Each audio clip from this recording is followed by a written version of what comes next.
I'm Tenitra Batiste, and the Squad Show does not get a bye, so maybe that means we're perfect. Just kidding. But what imperfections do the Falcons need to fix during their bye? I'm Maria Martin, and the Falcons definitely are not perfect, but we're going to talk about ways where they can start to try to achieve perfection. I'm Aaron Freeman, and I'm just looking forward to a Falcons-free, stress-free Sunday. I'm Jarvis Davis, and I'm here so I won't get fined. ATL! ATL! Rise up, A-Town. It's the Falcons Squad. Everything Atlanta Falcons every week. Breaking down all the big hits and game-changing plays from the ATL. The way only the Locked On Podcast Network can. Straight from the ATL, the Falcons Squad Show starts now. Welcome into the Falcons Squad Show, your home for the best Atlanta Falcons football talk. I'm your host, Tenitra Batiste, and alongside me are Locked On Falcons host Aaron Freeman, Locked On analyst Jarvis Davis, and 11 Alive anchor Maria Martin. And our program today is part of the Locked On Podcast Network, your team every day. Crossover Thursday is presented by Prize Picks. Download the Prize Picks app today and use code Locked On NFL to get $50 in lineups after you play your first $5 lineup. So are the shoulders of this offense broad enough to carry this team? We'll discuss. And is Marquise in the same boat as James Lake was heading into the bye last year? We'll debate it. Also, what do the Falcons need to do to deny Bills Mafia? We'll download on that. But first, let's talk about what needs to be fixed at 500 for the Falcons to go above 500. So the Falcons are sitting at 2-2 through the first quarter of the 2025 season. Jarvis, looking back at the first four games, what's one thing that the Falcons need to, quote unquote, fix so it won't be an issue down the road? Consistency on offense. I think that, that's the biggest thing for me because, seeing Michael Penix go out there against the Carolina Panthers and drop and lay an egg, that was something that that shocked a lot of people. And to be honest with you, I was kind of confident that he was going to come back. And I think that the main thing down the road is, we kind of talked about this a little bit when we were talking about, okay, where this offense is going to be and where they're going to go. And I think that with this offense at home, I trust this offense at home because you got the communication pieces there. They're able to do what they need to do. Now that Zach Robinson moved down to the sidelines, I'm interested to see how this offense can operate on the road because you got the 49ers. And, of course, you got the 49ers coming up after the Bills next week. So that's my thing that I feel like they need to get the communication down packed. Obviously they can work on that during the once they come back from the bye. And also, leading up to the matchup against the Bills, you're going to be at home. So you're not going to have the crowd. It's not going to be a factor. So for me, I think they need to get out in front of that communication piece and make sure they have that locked down so they can be consistent. And we can see the Michael Penix that we expected to see coming into the season. And how about for you, Maria? Like you said, no, the Falcons aren't perfect, but there are some things that they can do to kind of address some of the imperfections that we've seen so far. And coming into the season, it's kind of you're looking at where they were then, how they are 4 games in, and kind of what they need to do. So when they do come back from the bye, we won't see some of those issues magnified down the road. So what's maybe one of the fixes for you? Yeah, the first thing I was going to say was offensive consistency, but I will remind Aaron, you get 2 stress-free Sundays. Isn't that great? Because you're not stressed this Sunday, and then next Sunday, you won't be stressed as well because it's Monday Night Football. So just wanted to make sure everybody knew they got 2 Sundays off for the Falcons, which is great. No, but it's offensive consistency, all jokes aside. Jarvis is right. He hit the nail on the head because it is concerning when you see a decent performance and then a really bad performance and then a very good performance. And you got to find some middle ground there. What does this offense actually look like? I believe that they're working towards what they think their identity is. And we talked all offseason and heading into this year about the offense and how we felt like they were going to be the ones that hit on all cylinders and they were clicking on all cylinders early in the year. And certainly that hasn't happened, especially at the consistent clip that we're talking about that they need to strive for. And, you look at Michael Penix Jr., he showed you what we all, I think, believe that he is capable of. He's making every throw on the field short throws, intermediate throws. Obviously, the deep ball finally was back. Hasn't really had a chance to do that this year until this last game at home. And I will say something about Bills Mafia. I'm sure fans are going to get after me because there's a daunting Bills jersey hanging over my head. This is not my decoration, by the way. This is my husband's. This is my husband's jersey. But Bills Mafia travels. These people are crazy. What'd you say? I said, I'm glad you brought that up because I was going to say something. I know. And it's fine. And honestly, I'm proud of him. And I think that that's great. So I will leave it there. I'm not going to take it down. But what I will say is that Bills Mafia, they are crazy. They're going to be there. They'll be very loud. So that is an element that I think that the Falcons do have to be prepared for. Is it as daunting as on the road in Minnesota? No, of course not. That's a completely different environment when it's their home opener and they're doing the skull and, they got the horn going and that was nuts. But Bills Mafia travels very well. It is going to be loud in Mercedes-Benz Stadium. And I think that even just moving Zach Robinson down to the field, I don't think it solved every issue, but for him to be able to have immediate communication with the players that really needed it most, even Bijan Robinson being like, hey, can I do this better? Can I run this route better versus man versus zone? And he mentioned that in the locker room after the game. Last Sunday, I think that was really important. So getting the confidence of Michael Penix Jr. back was key. That I think is going to be the beginning of this consistency on offense that we're talking about. Yeah, Maria, that was one of the things we talked about in post-game Sunday and even Monday, the fact that the Commanders fans were there in droves. Yeah, they were loud. And it was, yeah, exactly. It was a little unnerving, Maria, I'll be honest with you. And obviously it's because of where the press box is relative to where a lot of the fans will buy seats in those nosebleeds, if you will. But annoying nonetheless, and I saw way more of them than I thought I would. So the point that you make about the Buffalo Bills, Bills Mafia traveling well, and just being prepared for that being sort of like the intangible or sort of a secondary factor at your home in a home game, I think that's important as well. And like you said, I agree with Jarvis, and you make it 3 for 3 on the offensive consistency, kind of which offense is the Falcons' real one. Like, will the real Falcons offense please stand up? But for you, Aaron, what's the fix that you need to see so that some of the issues that we've seen in the first 4 weeks, we don't see not just show themselves or rear their ugly heads, but they don't get exacerbated across the next 3 quarters of the season? Yeah, the correct answer, as everybody has pointed out, is the offensive consistency. But just to be different and bring up something a little bit off the beaten path, I do think the Falcons' run defense needs to step up, because until the offense finds that consistency, it can be a little bit of a roller coaster depending on, if they score 30 points, then yeah, the Falcons struggling against the run probably is not going to matter like we saw this past Sunday against Washington. But if they only score 17 points, all of a sudden another team like Buffalo, like San Francisco, some of these upcoming opponents will be like, okay, well, let's win this game 20-17. That's what a run-heavy attack can often do for you. It's not going to be the type of game where you're going to score a ton of points when the opposing team is running the football a ton, but they're controlling the clock. They're keeping that offense off the field. That offense is not able to get into the rhythm that we want to see it and be that consistent force. And the Falcons have mostly struggled in all 4 games in certain situations to stop the run. It's been primarily when they have their nickel defense in. And that is something that you'll see a number of teams. Washington was effective doing that.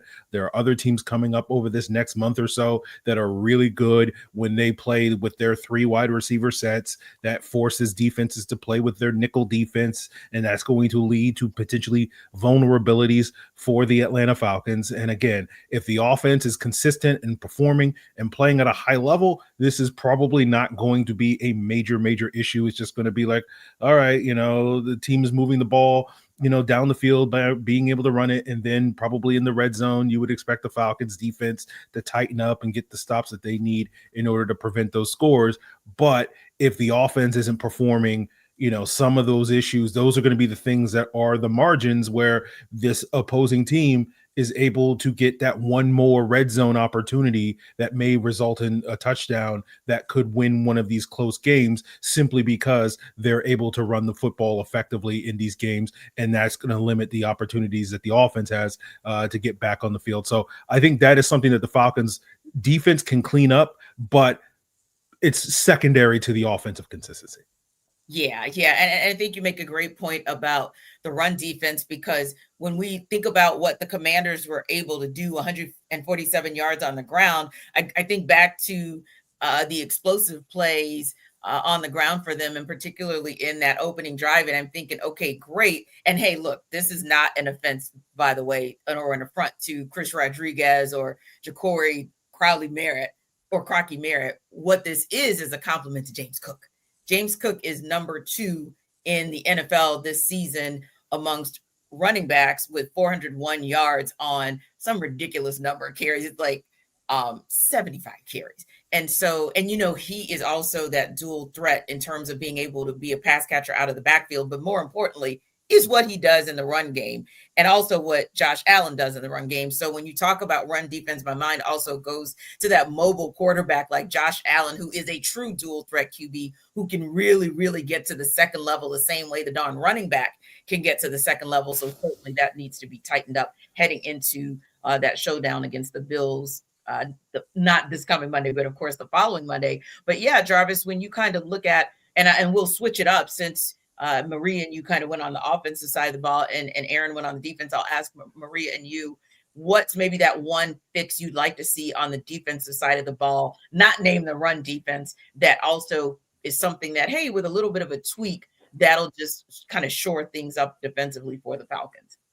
I don't know if it's necessarily a schematic like tweak, but I want to see more of Jesse Bates. I feel like I haven't seen Jesse Bates yet. I think that's one of those things where, you look for him to have those plays, and we've been getting that from Xavier Watts. Who would have thought that? Like, hey, we've been seeing that those interceptions, we've been seeing those game-turning type situations or turnovers being made by a rookie, in Xavier Watts. So I think that I would like to see more of Jesse Bates getting involved in being the guy to cheat a little bit now that he kind of trusts the youngster, right? Like he understands what the youngster is able to do. He's been able to make some plays. He's been kind of sniffing some things out. So maybe he can kind of get back to what he wanted to do. And that is, Aaron has laid it out beautifully on Locked On Falcons. Hey man, he's a cheater. Hopefully he doesn't cheat in real life, but you know what I'm saying? But don't go down this path again, Jarvis. Do not go down this. I'm gonna save you right now. Maria, I promise I won't. It was just something that briefly popped in my head. Y'all know how it is from keeping stuff from going from my brain to my mouth. You know what I'm saying? I just mentioned it and I'm gonna keep moving. So we ain't gonna go down that road. All right, but, keep going. But yeah, he's a good cheater on the football field and as far as being able to take the ball away. So that's what I would like to see coming out of Bible. Like, okay, he's a film rat to the day that he leaves this league. And I think that he's going to be the type of guy that kind of studies like, okay, how can I start to implement myself or put a stamp on this 2025 defense? Yeah, because we're not accustomed to seeing a stat line 4 games into the season where, yes, he's one of the top tacklers for the Falcons. But on the same token, we're not seeing forced fumbles. We're not seeing fumble recoveries. And more importantly, we're not seeing interceptions. And as you mentioned, Jarvis, we know how important it has been with what we've seen with Xavier Watts and just the opportunity for the Falcons to have those turnovers, get the ball back, and hopefully score, but at a minimum, take the opportunity away from the opponent to score. And yeah, that's where 3 has to become 3 again. What about you, Maria? Maybe just one tweak on the defensive side. Yeah, I mean, one thing about Jesse is that, remember last year, there wasn't a whole lot of people who could make splash plays like Jesse could. And now I feel like a lot of that is being taken off of him. And the same thing with Caden Ellis. We talk about Caden was the do-it-all guy on defense last year. And now there's a bunch of people around him that can do their job. And so it alleviates the pressure on guys like Jesse Bates and Caden Ellis to kind of do everything and be everything. And I mean, yeah, I agree with Jarvis. You always want to see Jesse make the big plays. And I think that's coming. But to share the wealth and to have someone starting opposite you like Xavier Watts, who has really honestly outperformed what I think a lot of people believed that he could as a rookie starting opposite. Absolutely. Jarvis is raising his hand. Yes.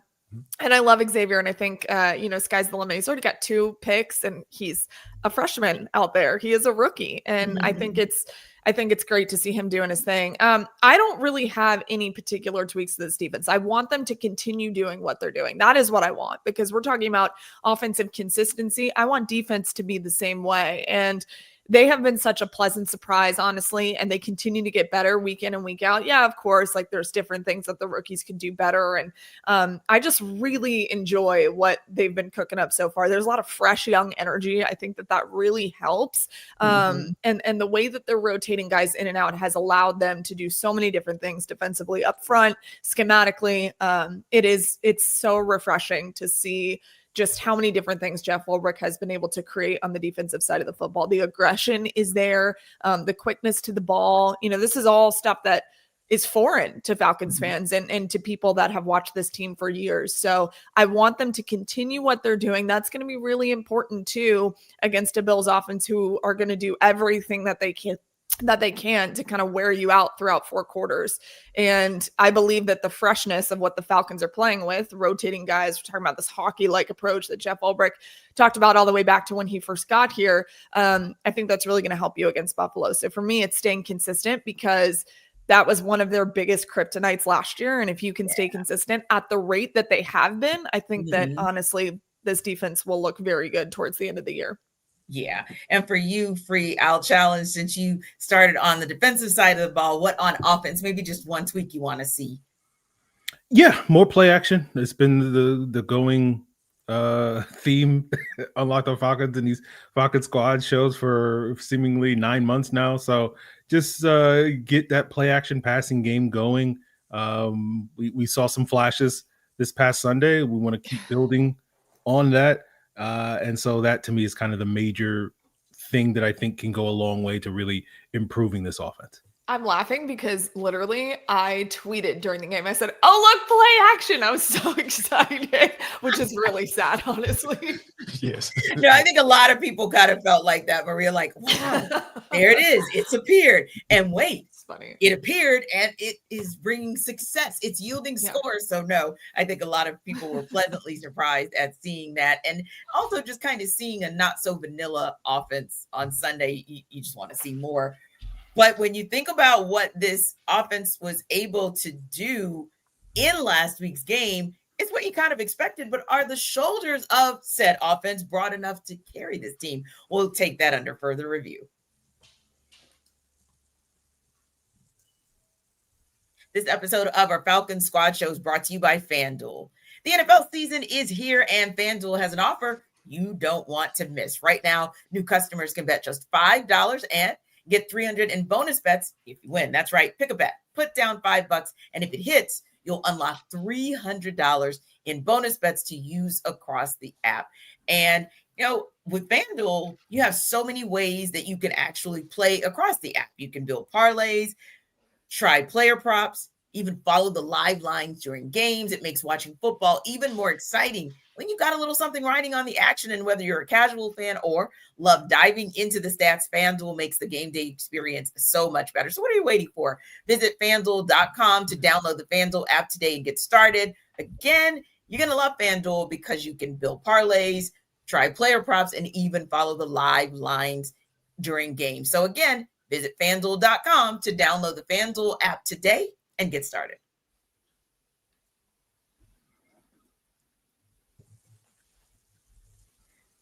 So, Maria, coming into the season, we talked about the offense and the fact that we felt it would carry the defense. Jarvis even went so far to say he felt like the offense needed to average at least 28 points for this team to really have a chance to win, right? So they've kind of sort of looked like at times that they figured it out, but ultimately we were looking for them to really, really figure it out until the defense kind of stepped up.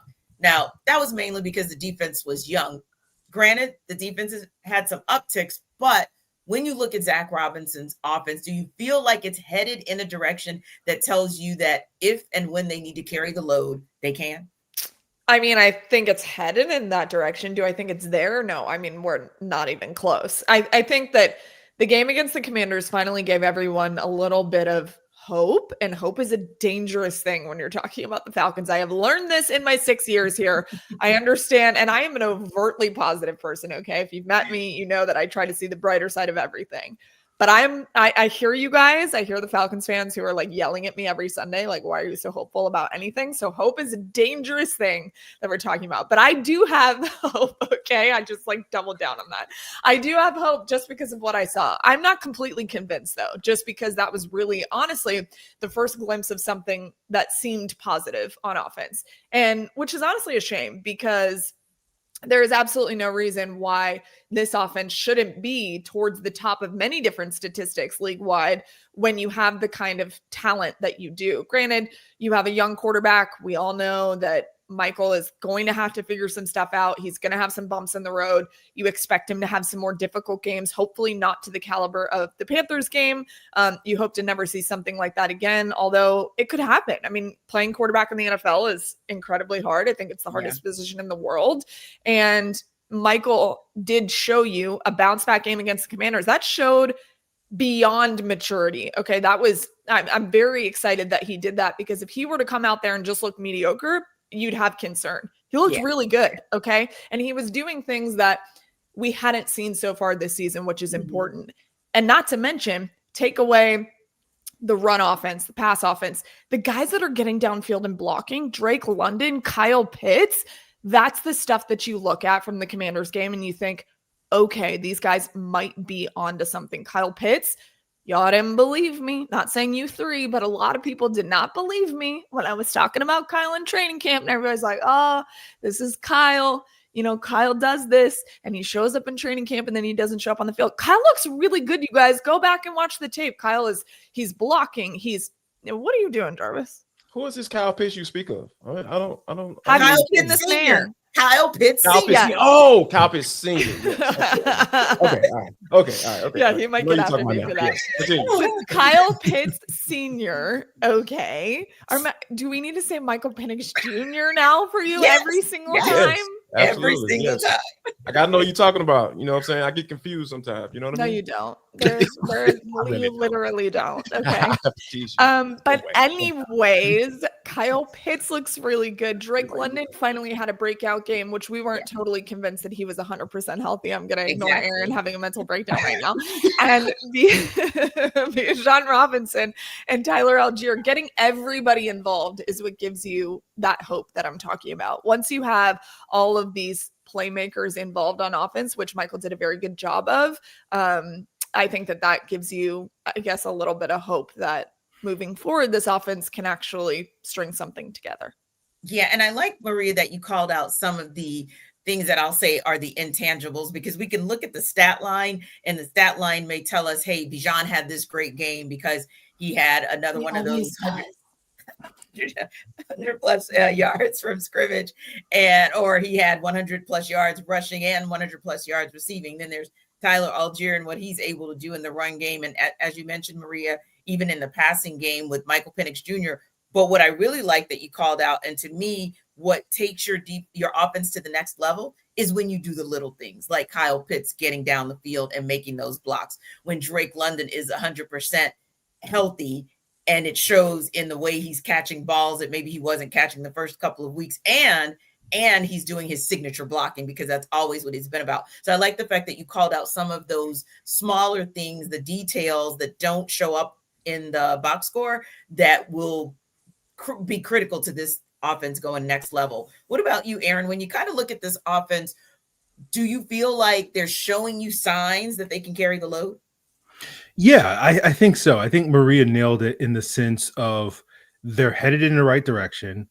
I am optimistic that the next 13 games are going to look better than the overall look of the first, let's say, 3 games. I'm not as confident that each of the next 13 games is going to look like the Washington game.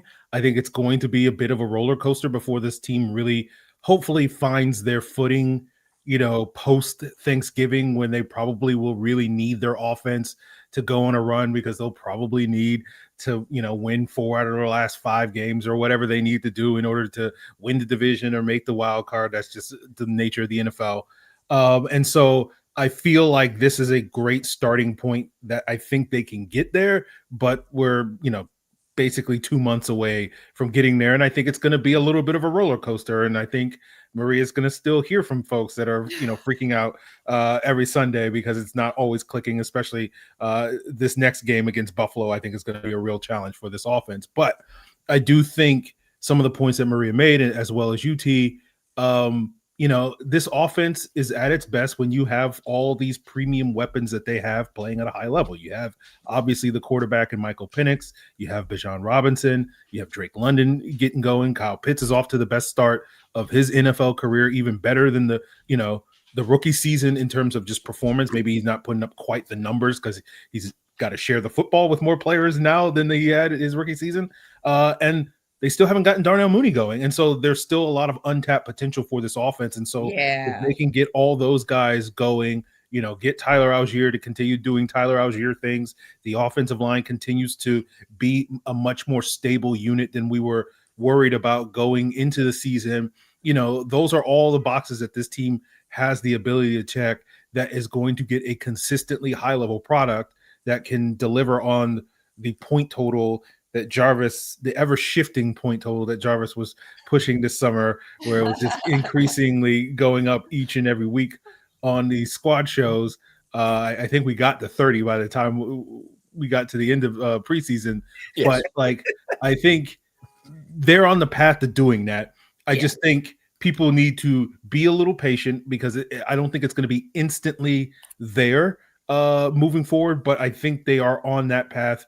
And they still got some things they got to figure out, but I think the question is, are they headed in the right direction? Yeah, I think they're headed in that direction, but it's probably going to be a little rocky before we can truly go into each and every Sunday or Monday or whenever the Falcons are playing, feeling very confident that they're going to live up to the Jarvis Davis standard when it comes to the offense. How many points are we at, Jarvis? Right. We're at 28 right now. We're 28 right now. At 28. So we're holding at 28. We're holding at 28 right now. Yes. Okay, guys. Respectfully. Understood. Well, you might want to ratchet it up just a hair because Buffalo can score. Yeah. Like Buffalo flat out scores on a regular. So it's great, but they're coming in as a 4-0 team that scored 41, 30, 31, 31. So I don't know, Jarvis, you might want to ratchet that up just a little bit. Unless, as you guys mentioned earlier, the run defense shows up and puts James Cook in check and keeps Josh Allen in check. Then we're not talking about a need to score in the 30s. But that said, do you see things in this offense that tells you, hey, they're getting closer to the point where they need to be, which is understanding you're where the superstars are, you're where the juggernauts are. So therefore you should be carrying this team, especially because at the end of the day, if you look back at the last several drafts, you were built to carry this franchise. Yeah. I mean, this is Terry Fontenot's vision coming to fruition, right? Like you draft 3 offensive players consecutively, in the first round. Like that's what you expect it, especially when one of them is a quarterback, and you finally have him under center, and then you finding Drake London, you're getting the rock to Kyle Pitts when he gets the favorable matchup. Raheem Morris was like putting out sayings, shockingly making profound statements at his press conference, like, "Hey man, you going man to man with Kyle Pitts? Good luck to you." Like he's kind of like flexing himself a little bit, So I think that the Commanders, and the interesting thing about the Commanders game, I feel like that was the blueprint, right? Not necessarily Michael Penix completing 76% of his passes, for the next 13 games, like Free mentioned, but it's a matter of you getting the rock to Bijan Robinson, you moving him around on this offense, and then you get into the point in the fourth quarter where you're saying, you know what, we about to play a keep away. We don't care. You about to know we're going to run the football. We're going to give the ball to 25, and 25 going to turn this bad boy out. And then he's going to get one of those touchdowns where it's saying, oh, yeah, the defenders don't want to tackle him at this point in the games. So I think that's the blueprint. And I think that, it's funny. I find it very interesting that we're talking about the defense holding it down for until the offense finds some consistency, because it was the exact opposite leading into the season. Like, okay, this defense is young, they got a lot of young guys, the guys got to figure it out how to play in the NFL and see what's going on. And then next, boom, You got the number one pass defense in the league. You're leading the league NFC in sacks. Last time I checked, the leading the NFC in sacks.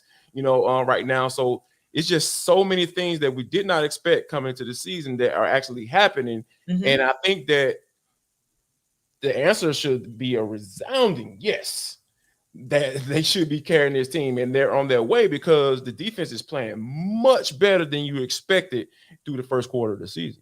Yeah, defense is playing better than expected. Offense is trending up, but that third unit, is Marquise Williams in the same boat as James Lake was heading into the bye because of the third unit? We'll unpack that in Next Up.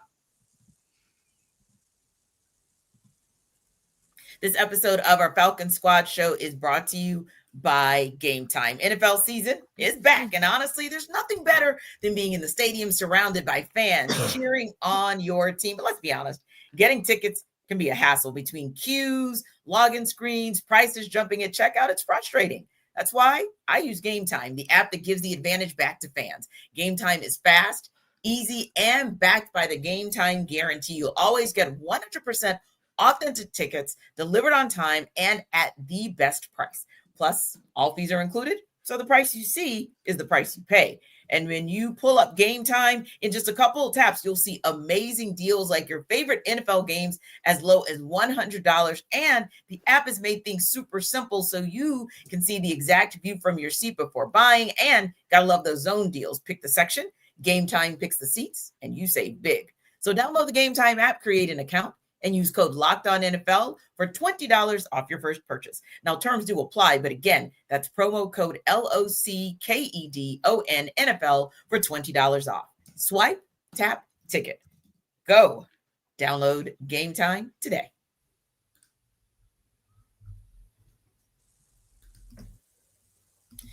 So, Aaron, we've had several not so good conversations about the special teams unit this season. Going into the bye last year, Raheem Morris had to get involved to make some improvements on defense. So when you look at the way special teams unit has played so far, is Marquise Williams under that same pressure that one James Lake was under last year to get this thing fixed? I don't think we're there yet. We get a couple more rocky games like we've gotten this first month of the season. Okay, I'll probably be singing a different tune, but I feel like the difference with obviously, Mr. Lake was he did not have a ton of, or didn't really have any NFL play calling experience. And so you were already sort of skeptical from the jump. And as we've discussed, I think because the Falcons special teams has been, generally a positive for this team over the last 4 or 5 now, year 5 for Marquise Williams. Yeah. The standard is high, but I don't, the reason why the standard is high is because we all generally think Marquise Williams is a very competent coach. And I feel like some of the issues on special teams are just kind of like bad luck, maybe not the best way of describing, but just kind of like, I don't know how much control Marquise Williams has over that, with the kicking game just kind of not working the way that the Falcons envisioned it working.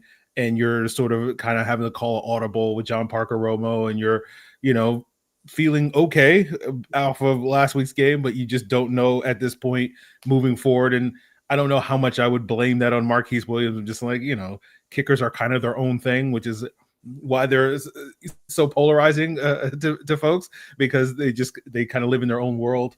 Bradley Pinion in the punt game, he had that one really bad game, but for the most part, it's been solid. So, to me, that feels like a bad game. The whole, like, we spent a lot of time after that Carolina game talking about why can't they field kickoffs, but, doing the research afterwards, it's like, oh, Carolina is really good with that knuckleball kick. And they just didn't have the right guys ready to deal with that, in part due to the injuries to Jamal Agnew and all that stuff. So I do feel like Marquise Williams deserves some grace, but if we're still riding this roller coaster for, the next couple of games, and it's good, it's bad, it's good, it's bad, that sort of thing, then I think we can start entertaining the possibility of, does there need to be an intervention? But at the same time, Raheem Morris made his bones as one of the NFL's best defensive coordinators and was a big part of the Rams winning a Super Bowl. And so it was kind of natural to expect him to be like, okay, well, Jimmy Lake's, that was kind of the assumption when he named Jimmy Lake the DC. Was like, oh, well, Raheem's going to have some control and whatnot. Raheem's sort of said publicly that he doesn't really know what's going on in special teams. Like, so I don't know how much of an intervention you can kind of expect from the head coach. Is just kind of like Marquise is going to have to kind of figure it out on his own. So I don't know if we need an intervention when it comes from the coaching standpoint, but certainly that unit is going to continue to be under heavy scrutiny. Yeah. And, Maria, when you look at special teams, especially this season, there have been maybe more tight games decided by like 3 points, essentially a field goal, than maybe in the history of the NFL.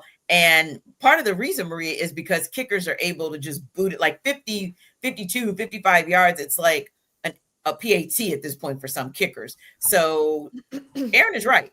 Like, that's not necessarily Marquise Williams' fault, but maybe some of the other miscues, like Jarvis said, not seeing anybody call Peter in that Carolina Panthers game can be troubling. And you might look back and look at Marquise and say, hey, where's the discipline, within your squad? But that said, do you feel like, with all things considered, Marquise Williams is in that same boat that James Lake found himself in around the bye week last season? I don't. I think they're two totally different scenarios, especially because Jimmy, whatever you guys want to call him, Jimmy Lake. James. Jimmy. Anyways, Jimmy Lake. I'm sorry, we went full federal, but it's okay. I know. I think that there were more glaring issues with play calling on defense. And obviously, I think with special teams, Marquise has kind of proven himself a little bit more over, his tenure here in Atlanta. But even so, things can change. You can be proven, i.e. Younghoe Koo, and then things start to fall off, to stay on the special teams theme that we're talking about. Mm-hmm. But I think a lot of this stuff for Marquise is kind of out of his control. The kicking game, no one even came close to predicting that Younghoe Koo was going to completely fall off the map and then end up on another team. And then, excuse me, and then John Parker Romo has this unbelievable game and debut in Minnesota. And then what the heck are we looking at in Carolina, which the whole team was like that, and then redeemed himself a bit against the Commanders. And so it has just kind of been a roller coaster. And to use, I think it was Zach Robinson's phrase, a comedy of errors. I think that's kind of how it's just kind of played out for special teams so far.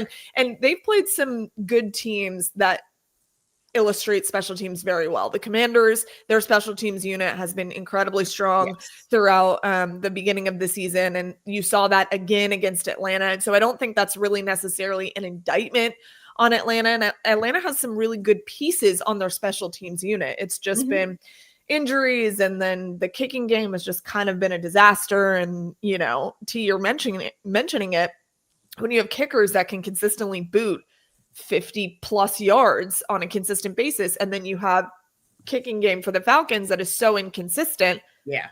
I don't think that that's Marquise Williams's fault.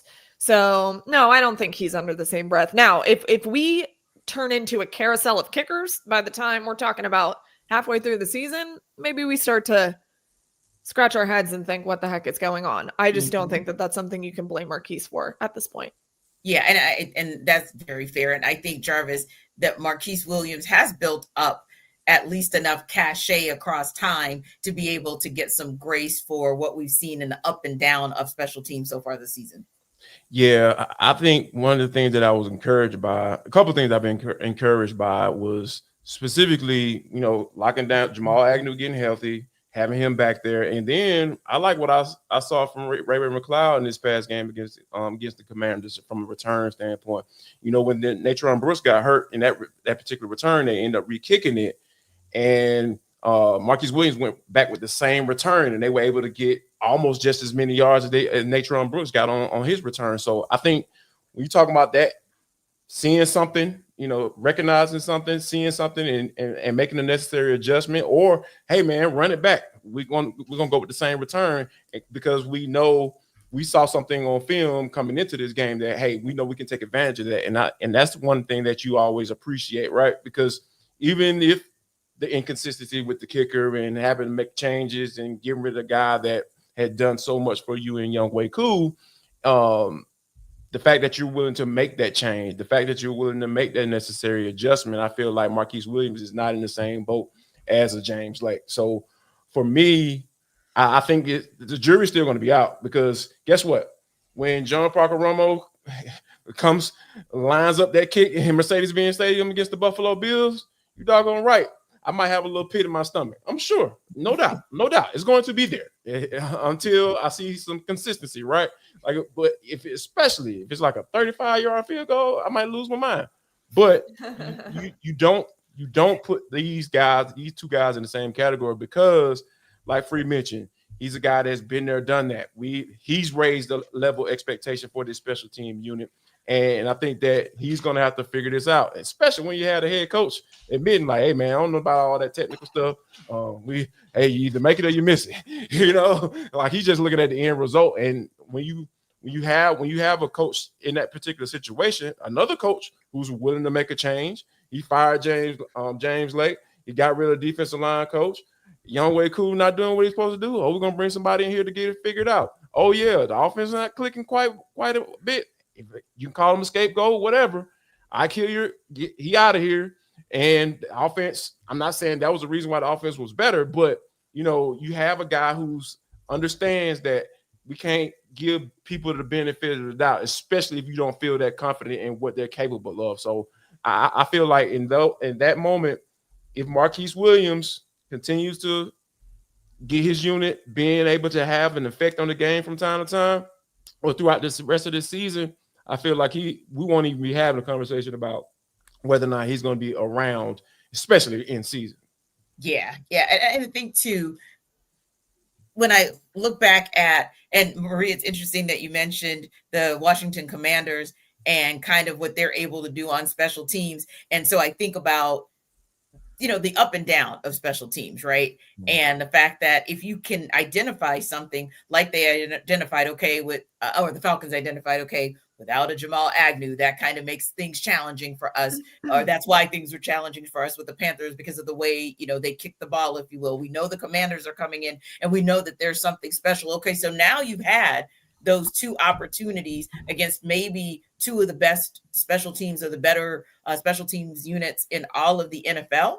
So now you've got a week to work on it and say, okay, here comes another pretty solid special teams unit in the Buffalo Bills. And we know that this is a team that can score and score at will. So it's important to kind of tweak those little things, like being able to use special teams to help to flip the field and give Michael Penix Jr. a shorter field to work with, make Josh Allen drive the length of the field, if you will. So hopefully they're kind of figuring those things out. And not to be funny, because we don't want to pick on Parker Romo, because he had a semblance of a bounce back, but I just really hope Parker Romo is not taking a break in these 2 weeks. I just really hope he is somewhere in Flowery, just kicking. Somebody is just getting the ball to him, kick. Ball to Parker Romo, kick. Just keep kicking. Like right now, I just want to wake up tomorrow and say, hey, anybody seen Parker Romo? Oh, he's still in Flowery Branch kicking.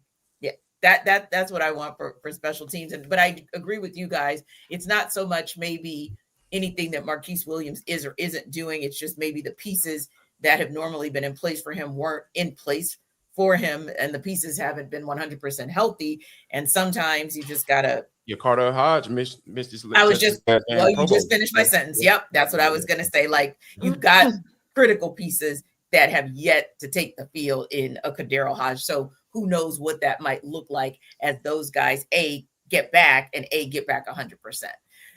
Now, speaking of the Falcons, they have to be sure that when they walk into the building next Monday, they're ready to deny Bills Mafia. And maybe, to Jarvis's point, there's a guy that's on the mend, or a couple of guys that are on the mend that can help them to do it. We'll tell you about that in the look ahead.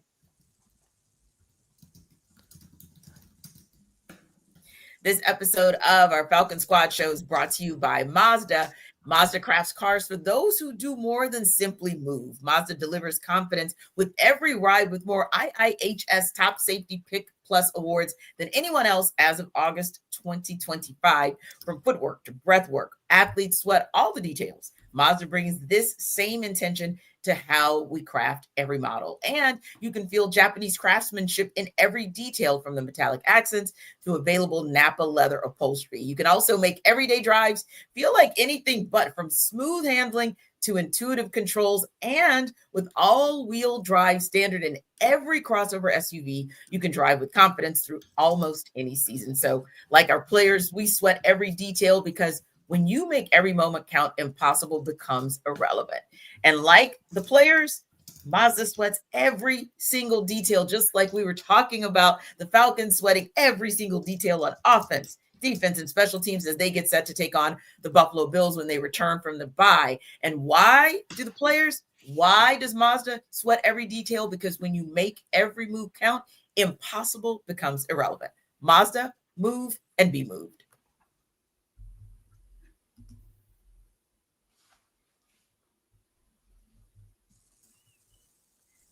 So Jarvis, Taquan Graham, Storm Norton, Braylon Trice, all scheduled to come off IR in week 6. So their return is imminent for the Falcons. Which one of these guys, though, do you see potentially having an immediate impact on this team when he returns? The first guy that pops to my mind is Taquan Graham. Yeah. Because like his specialty is stopping the run. And I think that you need a defensive tackle that's going to have that, because based off of what the Falcons have put out there on tape, I know there's going to be some teams going to try to take advantage of that going forward. So if you can have a guy like a Taquan Graham that can be that run stuffing type of defensive tackle, I feel like that's the guy that's going to be able to help you out the most going forward. I thought about Braylon Trice, but I wanted to kind of focus on that run game, because y'all know how I am. Like I can't stand when guys just turn around and hand the ball off. You know they're going to do it, and they just get 4, 5, 48, 6.7, 7. You know, I can't stand that, because, you know, like that was my passion. You know, that was my pleasure, stopping the run back in the day. So yeah, to see those guys and see how things has turned out through these first 4 games, I feel like Taquan Graham, given the situation, could be the guy that can help them out the most on defense side of the football. Yeah, and I like that, because we all talked about run defense being the area where, if defensively there is a weakness or an area of improvement for the Falcons, that's where it is. And you look particularly at you look particularly at the Washington Commanders, because actually not half bad when it came to Minnesota, when you're talking about 19 carries for 76 yards, I think 101 yards for against the Tampa Bay Buccaneers. So the Falcons have had, some semblance of success, but I think it's more of like when you see a game like the Commanders, or even Carolina going over 100 yards, and you also see some of those explosive plays, and the potential for those explosive plays with a guy like James Cook to actually lead to a score. You do maybe want someone like TQ to come back and have that immediate impact, because you got to be prepared for him. And of course, Josh Allen as well. And what about for you, Maria, when you kind of look at TQ and his imminent return, Braylon Trice, Storm Norton, all scheduled to come off IR, who do you feel like potentially can have an immediate impact on this team when he returns, or who do you feel like needs to have an immediate impact? When we were losing offensive linemen left and right, you would have thought Storm Norton would have been the person that you would circle on that list, but Elijah's been fine, and you don't feel like bringing Storm Norton back is dire. You don't need to put him in there. You don't need to replace Elijah. If it wasn't working for Elijah, of course, he can always improve on things. But if it wasn't working for him, then you might think, okay, let's change some stuff. But right now, if it ain't broke, don't fix it. So leave that alone. Braylon Trice was somebody that the entire coaching staff, especially on the defensive side of the football, and then, of course, Raheem, was extremely excited about after training camp, and they loved what he could bring to the table. Of course, you didn't see him last year, then you're not seeing him this year, and it becomes what I said at the beginning of the year before the season started. Has he missed the boat on the Falcons roster? That's my biggest concern for Braylon Trice. His only benefit right now is that if he is going to get in the mix, this would be the defense to do it, because they are rotating guys in and out. So there is an opportunity for him to get involved. at some degree, some level, not in a starting type role. TQ is like the quintessential Jeff Ulbrich defensive tackle. He loves those guys that are long and lengthy and have very long arms. And I think that this is a player that he is dying to get back in this rotation. And again, we've been talking about rotation for a long time, but TQ, he's a veteran now. He's someone that I think Jeff Ulbrich has wanted to get his hands on and get involved. And stopping the run, like Jarvis mentioned, is so critical, especially when you're getting ready to face the Bills, who can hit you in so many different ways offensively. This is someone who can not only help, but bolster what they're already doing well on defense. And so for me, it's TQ. You get him back healthy, you get him back in the rotation. That takes them a tick further than what we're already talking about on defense, and it's already good. Yeah, because you kind of look into his stats and some of the areas where, he was really having some upticks in STFs and fumble recoveries, and just kind of being another one of those guys who in a multiples type defense you can actually use effectively against a team like the Buffalo Bills. So for you, Aaron, kind of what do you think? You've got TQ on his way back. You got Braylon Trice on his way back, and you've got Storm Norton on his way back. But impact wise, and I love what Maria said too as well, because anytime we're not having conversation on a consistent basis about Elijah Wilkinson or anyone on that O-line, that's a good thing. So I think that should be pointed out also. But yeah, Aaron, for you, which one of those guys do you think either will make an immediate impact upon return, or that the Falcons need to see make an immediate impact? Yeah, I think Maria nailed it in the sense of when you look at this trio of players, like you look at Storm Norton potentially being a starter and Taquan Graham and Braylon Trice being more rotational pieces and probably on the lower end of the rotation in terms of the hierarchy. And so your immediate thought is like, of course, Storm Norton's going to have the bigger impact coming back, and he may wind up still starting games at some point this season. But as Maria pointed out, and as you just pointed out, T, the Elijah Wilkinson's been fine. He's been, solid, maybe too strong a word, but like he's been fine. Dang, I don't. I'm not saying he's been bad or anything like that, but like if you're taking the 4 games as a whole, he's probably been the weak link on the offensive line for 3 of them. I thought that's what he should be. He's a backup. Yeah. So like that's why I'm like I'm not gonna go solid when it's like everybody knows attack this guy. But I thought against Washington, he wasn't the weak link. I thought, Ryan Newsel, doing great, not so great against Washington. But, there's going to be some challenges coming up this next couple of games. You got Greg Rousseau against Buffalo. Fortunately, Elijah Wilkinson or whoever starts at right tackle isn't going to have to see Nick Bosa. But, they'll get Jarvis's boy, Michael Williams. Brother Joy. And so you got some challenges coming up. Laiatu Latu coming a little bit later when the Falcons go to Germany. And we'll see how Elijah Wilkinson holds up over that month.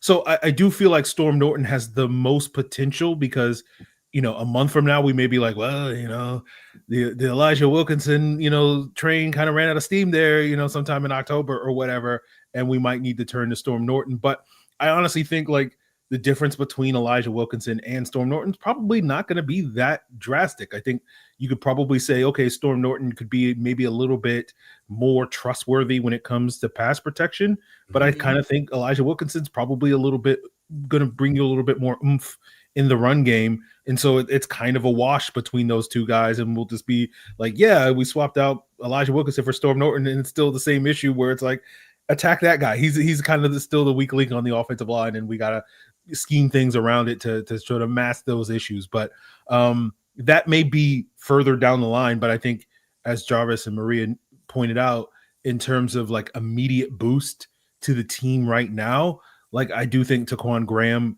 and what he could add to the run defense could definitely benefit this team in a major way in the short term, but probably long term, probably by season's end, I think we'll probably see Storm Norton in the mix as a starter, and that will, potentially have a greater impact over the next 13 games, but probably over the next 3 games, I think Taquan Graham probably has the biggest impact.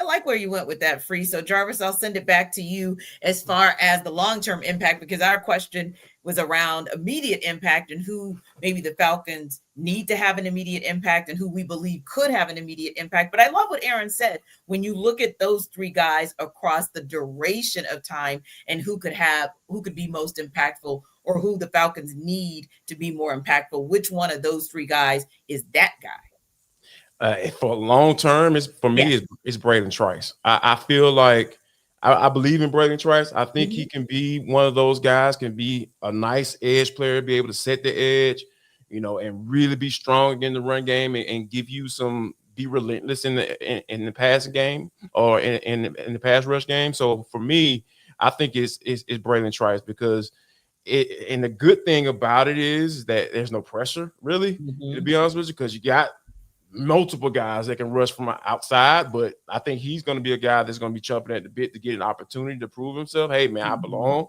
I was drafted in the third round for a reason, and I want to be here. And, we had some conversations that were a little uncomfortable for me, about like where did he get his snaps from? Like, who is he going to take snaps from?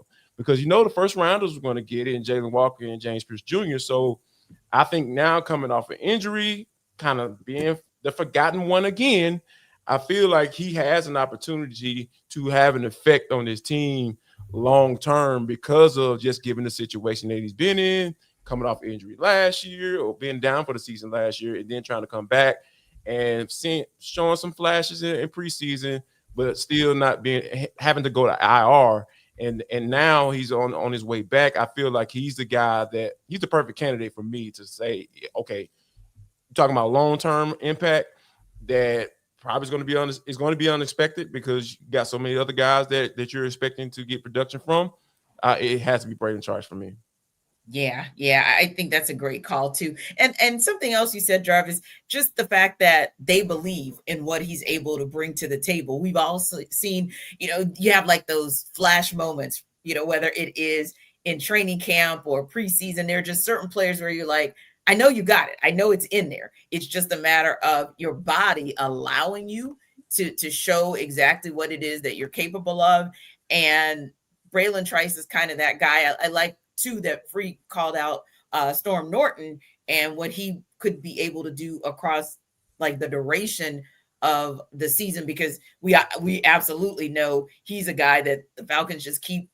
And when I say bringing back, it's like they just keep on keeping on when it comes to Storm Norton. So that there's something there. It's just a matter of what do you need in the immediate, and then what do you need long term. And those two guys are probably the guys where you're okay if there's a ramp up to where they get to be really effective for this team. And for you, Free, when you think about another guy that's on his way back, Raheem Morris mentioned in his presser that A.J. Terrell could be back next week. How important would it be to see CB1 come back from an injury as the Falcons get set to face one of the top 5 passing offenses in the NFL in the Buffalo Bills? It's huge. It's like when you're going to play the Bills, you're going to play a lot of man coverage, because we're like, if we play zone against Josh Allen, like you understand why teams play zone against Josh Allen, because of the running ability. But like, if you're going to give Josh Allen windows to throw into that you get from zone, like, he's going to pick apart your team. And so what you want to do is you want to play man coverage to sort of shrink those windows and force Josh Allen to make those tight window throws. Now we know that Josh Allen can make those tight window throws. So it's not as if like that's a magic cure for your defense, but you just gotta try to make it harder. You're just making it too easy for a quarterback of his caliber to play zone against him. So you play a lot of man coverage. And the reality is the Falcons man coverage without A.J. Terrell, it was fine against Carolina. It was less fine against Washington. And Washington didn't have their starting quarterback. They didn't have their number 1 wide receiver. And you still saw instances of Deebo Samuel and Luke McCaffrey and some of these other guys beating this cornerback group. I thought, Michael Hughes was mostly solid besides that one touchdown he gave up. It was a little rough for D. Alford, after the solid game he had against Carolina. And it's like, the D. Alford experience the clock may have struck midnight on. We had that one game. Hey, great job, D. You redeemed yourself a certain extent, and now we kind of reverted back to, D. Alford being a question mark. And so going up against the Buffalo Bills, if you get that version of D. Alford, with the man coverage that the Falcons, I think, want to play, and if the Falcons go into that game being like, I don't know if we can play man coverage because we can't trust D. Alford, it's going to be a long night for the Falcons defense is basically the point I'm trying to get. And so like A.J. Terrell is like critical. Like the only real chance I think the Falcons have to slow down this Bills offense is if A.J. Terrell plays in that game. And then, of course, obviously it's still going to matter for past this week 6 matchup against Buffalo. So I think getting A.J. Terrell back for this Bills games is going to be huge for this defense and obviously for the defense moving forward. Yeah, because if not, Jarvis is giving week 14 of the 2024 season against the Minnesota Vikings, if you follow what I'm saying. But that said, A.J. Terrell looks like he could be on the way back. Good look for this Falcons team. And for you, when you think about that, I mean, how important is it? You get back your Pro Bowl corner to be able to face off against one of the most potent offenses and that has one of the most potent passing games. And we know receivers who can get themselves in position to score. A.J. Terrell coming back gives Jeff Ulbrich options. Yes. It gives him the free will to work some things, try some things out. Hey, I'm gonna play man coverage here. I'm going to have A.J. Terrell over here on Keon Coleman on the backside. And then we're going to roll coverage the other way so we can keep eyes on 17 because, like true enough, you want to be able to play man against Josh Allen. But, oh, my gosh, once those corners and those linebackers start turning around and running and have their back to him, it's going to be a long day. Yeah. So, A.J. Terrell coming back allows you to do some combo coverage, to just switch some things up, throw some different looks at him. Give him that mug look at the line of scrimmage, and try to confuse and throw those guys, the offensive line, off up front. So, and I think that's going to be the thing that is going to help the Falcons a lot, tremendously, if A.J. Terrell is back, because when you have a guy like that who can basically take people away, he's taking away Scary Terry. A lot of people are like, oh, okay, and when he was matched up against Justin Jefferson, in the Vikings last year, hey, you saw what happened. What was he? So A.J. Terrell is that guy, and I'm not hesitating when I say that because for some time it was a little sketchy. But now that we see what A.J. Terrell is capable of, he's in the right system. He's being put in position to succeed. Jeff Ulbrich knows what he's doing, and I think that if he's able to come back, I feel like that's going to work out. You may be talking about a couple points coming off that FanDuel line on Sunday for sure. On Monday night. My bad. For sure. Thanks to our everydayers for making the Falcons Squad Show your first listen of the day. Be sure to stop by Locked On Falcons with your host, Aaron Freeman, as your second listen, and check out Maria Martin, host of Sports Extra on Sundays on 11 Alive. And you can catch Jarvis as a frequent contributor for Locked On Falcons and Sports Extra. See you next time.